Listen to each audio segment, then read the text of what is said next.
Dans ce que nous appelons le service de Dieu, ce peut être encore notre propre ardeur, notre propre enthousiasme, notre propre énergie qui ont la place, et non pas cette énergie et cette vitalité de l'Esprit de Dieu, qui seuls peuvent servir Dieu.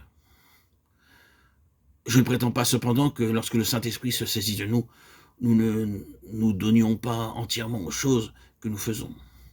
Seulement, nous ne serons plus nous-mêmes, la source et le centre de tout. Il est vrai que si le Saint-Esprit se saisit de nous, il se servira de nous entièrement. Le Seigneur demande de nous que tout ce que nos mains trouvent à faire, nous le fassions de tout notre cœur. Le Seigneur demande que nous le servions de toute notre force, de toute notre pensée, de tout notre cœur. Oui, mais le Saint-Esprit doit avoir la responsabilité de diriger, d'inspirer, de gouverner, sinon tout serait vain, et nous serions trompés en essayant de servir le Seigneur par nos propres forces. Nous ne verrions alors aucun résultat vital. La question est, où est la source des choses? En nous-mêmes ou en lui? Est-elle de Dieu ou vient-elle simplement de notre propre jugement, de ce que nous croyons être pour Dieu? C'est là que notre intelligence a besoin d'être éclairée, et c'est là que les choses doivent être à leur place. Cette vie naturelle ne peut arriver à Dieu, et par conséquent, elle ne pourra jamais nous amener à la maturité spirituelle. Il est étrange, n'est-ce pas, que quelques-uns de ceux qui sont engagés des plus énergiquement dans l'œuvre de Dieu restent pendant si petits dans leur connaissance de Dieu. Notre propre âme ne nous amènera jamais à la maturité spirituelle, à une connaissance réelle et véritable de Dieu. Et c'est là le sceau de tout. La croissance dans la connaissance du Seigneur. Il ne sera pas question à la fin de savoir combien de travail j'ai accompli, combien j'ai été sincère et sérieux.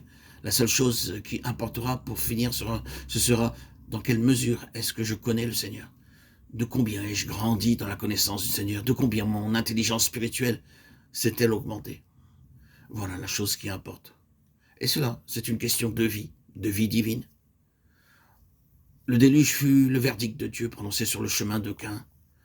Le second anneau de la chaîne, et comme nous l'avons dit, alors Caïn se retira de devant l'Éternel, et il habita dans le pays de Nod, Genèse 4,16. Qu'arriva-t-il ensuite? Il institua une civilisation. Nous relevons ce qu'il nous a raconté après cela. Nous trouvons des villes, des commerces, des arts, des industries, tout cela venant de Caïn, tous les aspects variés de la vie humaine. Caïn édifia une civilisation, il produisit un monde selon sa propre nature, une vie naturelle, une vie de l'âme, un monde de l'âme. Ce qui n'était pas venu de Dieu, mais de lui-même. Et le déluge fut le verdict porté par Dieu sur ce chemin de Caïn, ce monde de la gloire naturelle, du fruit de l'homme, en dehors de Dieu. Nous voyons ainsi que la loi de la vie opère non pas dans cette ligne qui est le chemin de la mort, mais dans une autre ligne à travers le déluge, et de l'autre côté du déluge sur une base de résurrection.